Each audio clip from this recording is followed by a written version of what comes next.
Welcome. My name is Tim Jones with foreclosure.com. Today I'm thrilled to introduce our guest speaker, Wayne Turner. With over 30 years in real estate, he's sold more than 4,000 homes. Wayne is one of the best real estate coaches in the game and has a very successful YouTube channel where he shares his knowledge. Wayne, thank you for taking the time to join us today. Thank you, Tim. It's great to be here. Yeah, it's always a pleasure to speak with you, my friend. Uh, Thank you. before, yeah, before we jump in, can you tell the audience a little bit about your background in real estate? I started in real estate when I was 24 years old, and I always tell people that, I've always started with real humble beginnings, didn't have a whole lot of money, not a lot, whole lot of cash, didn't have a college degree, but I had a lot of drive and ambition, and I just wanted to do something, better with life. For me, real estate was appealing because one, you had the freedom, you had the time. You made your own time, made your own schedule, had the freedom, and you can make a lot of money. You really can make a wonderful living. I've made over $11 million selling real estate in my 29-year career as a real estate agent.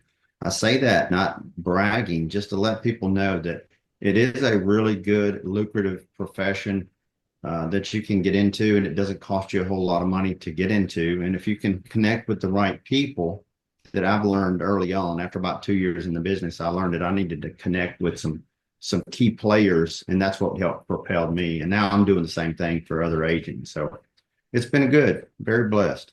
Awesome. That's quite the career. I'm excited to speak with you about today's topic. So let's jump in. So for Sure. buyers asking, how much house can I afford?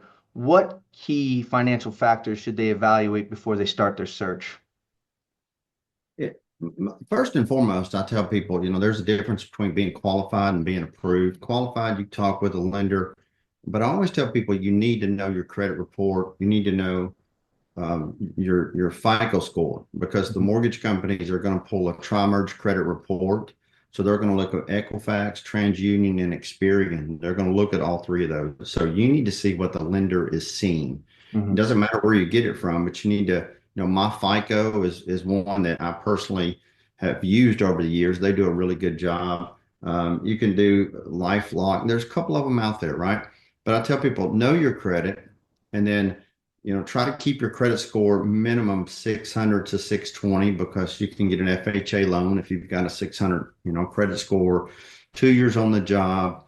And then they're going to look at your debt to income ratio. And I tell folks it doesn't cost you anything to talk with a lender on the phone. And if you want them to approve you, they can certainly talk with you on the phone to say, hey, you wouldn't have any problem being approved, or there may be something there, but we can still help you. We can counsel, or we can coach with you. So that's what I tell folks. And at the end of the day, I just kind of crunch the numbers with people a little bit and say, what are you looking, not to sound like we're selling cars or anything, but at the end of the day, you have to look at, was it like 93% of homes, people buy with a mortgage, they get a mortgage. Mhm. So it's not so much the price, it's the payment. So I Mhm. ask them, what are you comfortable paying? What are you currently paying in rent? If you're renting right now, or your current mortgage payment, what are you paying? And, how much more could you pay, or are you looking to pay less? And from there, it kind of gives me hindsight of, okay, how much money are you looking to put down? If you're only putting down, 3.5% on FHA, or you're doing 100% loan on a $300,000 purchase, you know, you can factor in taxes and insurance and all that. And of course, the big thing is taxes, because it varies. In some states, it's 3%. Some states, it's, around 1%. But I always tell people there's a difference between being qualified and being approved. Qualified, you're just talking with somebody. Approved, they're fully pulling your debt to income ratio. They're verifying your employment, pulling your credit, make sure you paid your taxes, that sort of thing. But what's exciting about that is within, as fast as you can get that information to a lender, if you get all that stuff and say, look, here's my bank statements, pull my credit, verify my income, here's where I work, here's my supervisor, here's the name, here's the taxes. If Yeah. you handed all that to somebody, they can give you an approval letter within 24 hours. And I tell buyers, when you have an approval letter and they give you the letter and it says approved, it's like having cash. So when you go to make an offer on a home and you have that approval letter, you want to make sure that agent, your agent, has that approval letter. If they have that approval letter, they're going to submit it with your offer. That makes your offer look that much better, Yeah. because when you close and you sign, take ownership, they're getting cash because the lender's giving them the cash and you're taking out the mortgage to pay over 15 or 30 years. That makes a lot of sense. It's very straightforward. Thank you for sharing that. So, given that interest rates and prices are still relatively high, how do you help your clients find affordable homes in this low inventory market? Well, I tell people, you always have to look at foreclosures. You have to look at short sales. Foreclosures are a good way because oftentimes what banks are doing now is they'll make improvements to a home because it used to, and they still do it. Don't get me wrong. They still do it where the home is in deplorable condition, but there's a fine line there where some banks will take a property back, they'll put it on the market, and we're seeing that the vast majority of homes that are put on the market for sale, these foreclosures are listed with real estate companies. Now, what's really cool, what I tell people is, at foreclosure.com, what's really cool is you see a lot of the properties before they're put on the market. So, it's one of those things where it's like, years ago we had a thing called driving for dollars. So you would drive around, and if a house had a sticker in the window, then that means, well, it's been foreclosed on, or if the electrical meter was not on the property, Hmm. the grass is real high. But now you don't have to do that. You can log into one website, foreclosure.com, pay a small fee, and you have access to every single foreclosure in the country, which is pretty phenomenal. It just makes the process that much easier. And it's a good way to actually purchase a house because if you're looking for affordability, oftentimes foreclosures, I mean, statistically, it's proven foreclosures sell for less than, of course, brand new homes and just traditional homes being sold by an individual seller. No, that's helpful. You kind of have to shift your mentality a little bit, think almost like an investor when you start to think about those You types do, but of things. you have to understand that not all of these, like if it doesn't have a lot of chip paint, I mean, if it's got carpet and the carpet's in halfway decent condition, it's got appliances in it, it doesn't have to have a refrigerator. Mhm. If it's got a dishwasher and a stove, dishwasher, stove, oven, central heat and air works, then you can get an FHA loan on a foreclosure. Right. That's great information. So And I say FHA, I mean, don't get me wrong, you do conventional with 5% down, which is really important for people to know. But a lot of folks don't have a whole lot of cash. What we're seeing now in this market, as far as affordability, is they're looking at maybe a 6.5% rate today. mm, In the year of 2025, you're looking at around 6.5% rate. And what is really, it's kind of comical that people will get caught up on the 6.5% rate. And it's not so much the rate. Some people look at that rate and think, that's crazy. I'm not paying that. I'm like, well, you're renting and you're paying 100% because you get nothing back. yeah. Like if you're paying 2 grand a month, you're literally paying 2 grand a month every single month. You're not going to get any of that money back. Mm. So you're doing 93.5% better, even if you get a 6% rate. Now, that also said, people are like, it doesn't matter the rate. I would buy the house, but the rate is pushing the payment to this. And that's what we're seeing, it's so important to know that for 13 years, from 2009 to 2022, they never took mortgage interest rates above 5.25%. So you have some 63% of people that have a mortgage have a 5% or lower rate. That's why we don't see a whole lot of homes on the market. So people say, well, what's the housing market like? I'm like, it's not a buyer's market nor a seller's market because on one hand, you don't have a whole lot of people buying. Mm. And the year 2024 was the lowest home purchasing season since 1995 in 29 years. And the biggest part of that is because they never raised the interest rates higher than 5.25% until 2022. And then in 2022, from April 2022 until September 2022, the rates doubled. Yeah. Yeah. No, I know that. So that put the brakes on the housing market. And you had homes that went up in price and went up in price and went up in price. You buy a $500,000 home, you put 10% down, that's $50,000. You got a $450,000 mortgage. If you're in the South, like I'm in Louisiana, and tax rates run about 1%, well, your taxes are going to be about $4,500. What that means is when you escrow everything and you're putting 10% down, you're still having to pay private mortgage insurance, that mortgage insurance that the mortgage company takes out in case you default, but you have to pay that monthly premium. Then you're looking at $4,000 a month. So you have homeowners right now that are in homes, and I tell people we have homeowners that are in homes and they couldn't afford the home they live in. And people ask me, well, how's that? What I don't understand, Wayne. And so, well, it's real simple. If they bought the home for 350, they've lived in it for 5 years. If they were to sell the home for 450, most people don't make a lateral move. They're going to sell their home for 450, typically to go buy five at 550. Well, a lot of people are telling me that they have a mortgage based on 360, 350 at a 3% rate. So if they were to turn around and buy a house for 450 at a 6.5% rate, they couldn't afford that payment. Nor they, some people just don't want to pay that payment. That's why when you look around at the country, we're putting houses on the market. The average days on the market is about 80 days. So we're not. And listen, real estate is hyper local, and that's what's really important to understand. Mm. When you talk real estate, it's you can say one thing, you can look at the big numbers, but you may be in Boca Raton, Florida, for example, and anything that you put on the market there under $400,000 is sold in a week. Yeah. So you just never know. Very good points.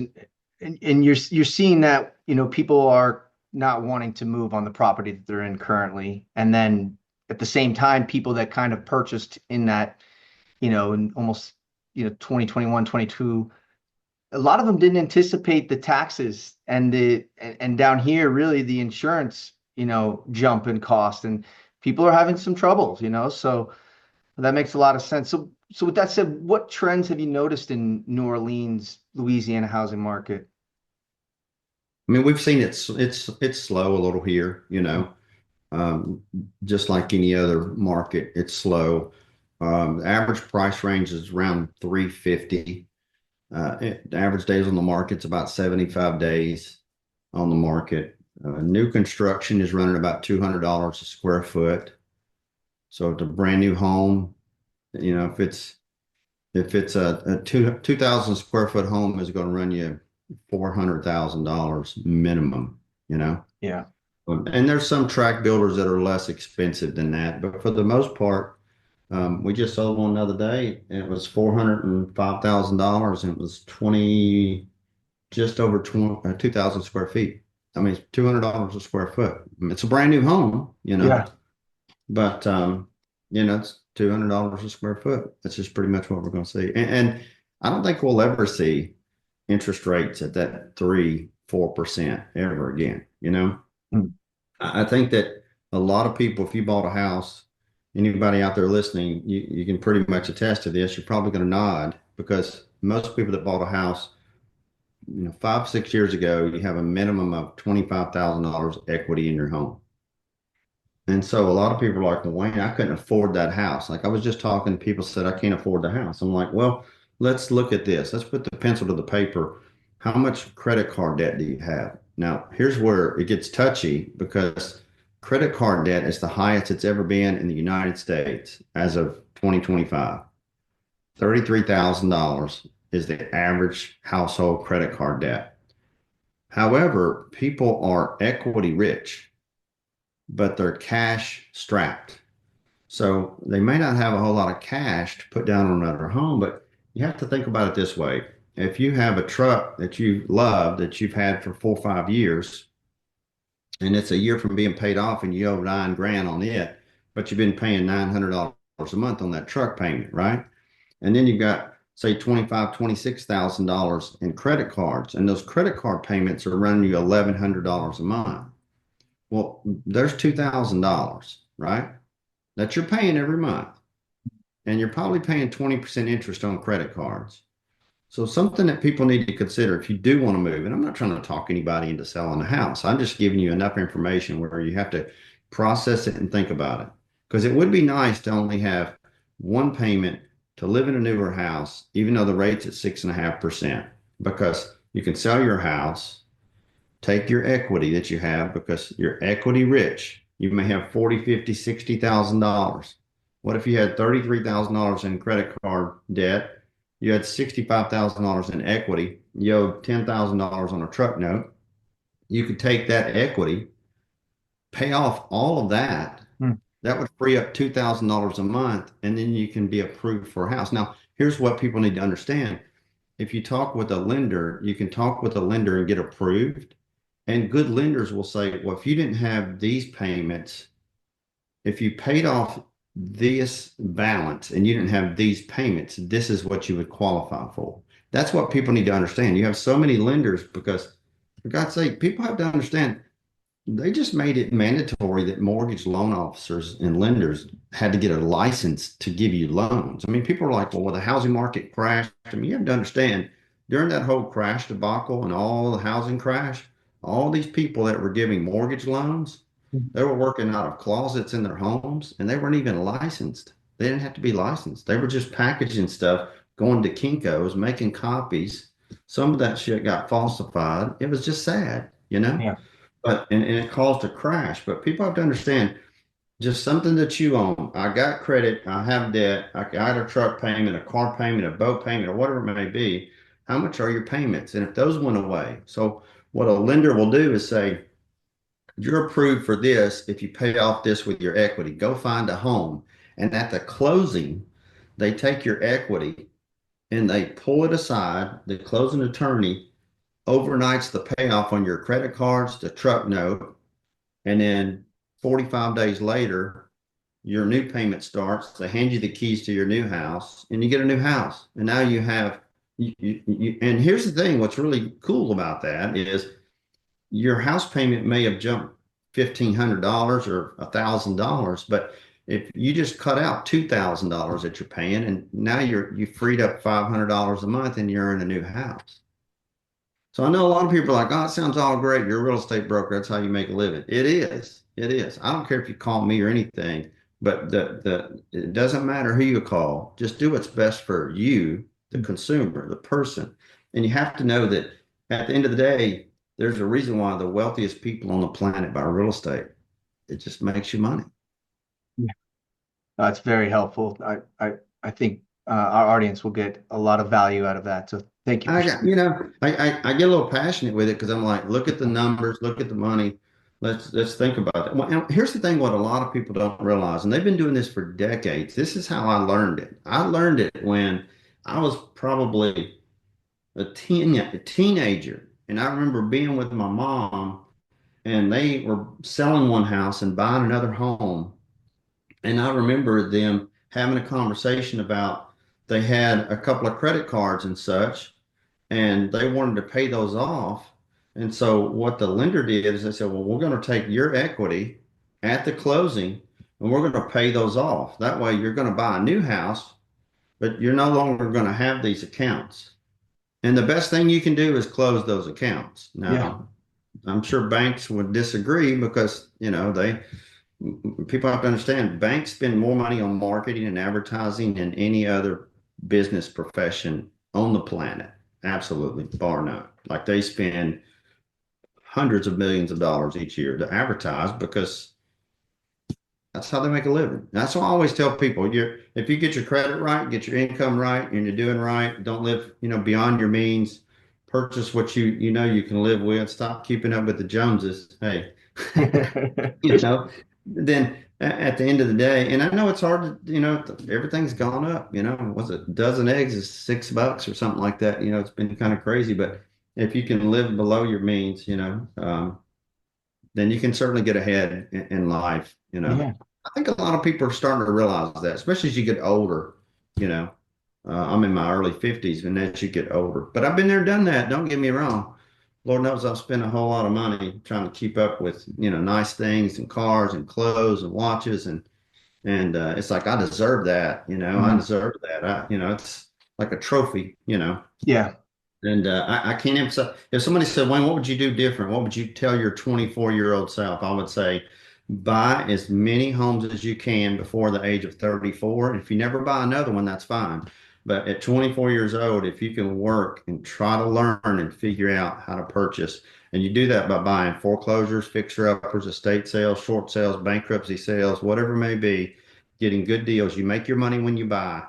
You make your money when you buy. You have to look at those deals. But if you can acquire 10 properties before you're 34 and just sit on those properties and do nothing. You have to understand when you're 64, they're paid off. When you're 54, they can be paid off. Or you can take, you only have 10, take and sell four, pay the other six off. Now you've got six properties that are making $2,000 a month in rent, 12 grand every month. Like, that's why if me telling myself, I would say absolutely buy real estate, buy real estate. And another good one is you got to look at, you can get an FHA loan on a duplex, a Mm, quadruplex, or a triplex, right? mhm. You have to live in, you're supposed to live in one side for a year. You can rent out the others. But after 1 year, you can rent out the side that you've been living in and go purchase another home with a conventional loan. Can't have two FHA loans at the same time, but that's an opportunity for people to do that. And you can do that right now with programs that are available out there. That's why I tell people if you have any questions, I mean, you can reach out to us, go to contactwayne.com. Shameless plug, but contactwayne.com, Yeah. and if you got a 600 credit score, 2 years on the job, proof of income, and people ask me, well, Wayne, does it have to be the same line of work? It has to be the same profession. You can't go from being a school teacher to a CPA. You Mhm. can't go from being a pipe fitter to a fireman. But if you have the same line of work where you've worked at one company for 5 years and you just changed companies, 6 months a year ago, but it's the same line of work, then they look at that as, well, you're good. That's great advice, financial advice, real estate advice. So no, again, thank you for sharing. Yeah. So I know you touched on this earlier, but do you see purchasing distressed assets like pre-foreclosures and foreclosures a viable strategy for finding affordable housing? Yeah, absolutely. I mean, it's kind of a no-brainer. And one of the things that people have to look at it is, the quickest way to know is get that list. And you see the list by going to foreclosure.com, as I mentioned. Once you have that list, it's fun to ride around and look at those properties because these properties are vacant, nobody's living in. You can get out, walk around, kind of poke around. Sometimes they're listed with real estate brokers, sometimes they're not. The best thing you can always do is have an agent working for your corner on your behalf that way. And listen, what's really interesting is all these, if once it's listed with a real estate broker, they want you to have an agent because they're literally the instructions in the multiple listing service with the real estate company say have your agent. So you have an agent, and a good agent gets, the compensation that agent's commission paid by the seller. 99% of the time, good agents do that. So it didn't cost you anything to have that representation. But you can get some really good deals on houses just by doing a little fix up. Now, what's really nice is if you have cash or you have means to get some cash or have cash. I've had people do this. I've had people say, "Well, my parents or my in-laws are going to loan us the money to buy a property with cash." Well, then you can buy it with cash, turn around and fix that property up. And then once you fix it up, they can sell you back the property. You can get a mortgage on it. You can pay them back and then some. There's so many different ways to do it. Yeah. I tell folks that you even if you just went and got a hard money loan from a hard money lender, you purchased it, and even if you had to pay 15 or 18 or 20%, you have to understand it's not so much the cost of the money, it's the availability of the money. So if your ability to get money and make improvement, especially if you're willing to do a little work, replace carpet, paint, countertops, paint cabinets, do any kind of thing, you have to know that everything and all this stuff, houses are sticks and bricks. And if somebody put it together, every single property that you look at, that if it's in, deplorable condition, it can still look new. It once was a brand new place. But it's important to get out, drive around, look at the houses, poke around, look at the windows, and listen, just ask contractors, subcontractors, get to know those people. What does it cost to replace carpet in a home? What does it cost for painting? Can you paint yourself? What about electrician, anything like that to make those improvements? You can certainly get ahead in life. Like hindsight, looking back, I would have bought a lot more foreclosures because you can buy a foreclosure, and if you purchase that house that's distressed and then fix it up, you bought it for $80,000 and now it's worth $140,000.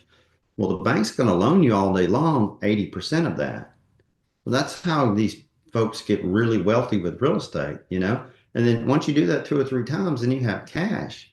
So now you're buying it with cash, you're improving it with cash. You buy a $150,000 home, you put 35, 40 in it. So now you're up to 190. It's worth 250. They'll loan you 220 out of it. You got all your money back and then some.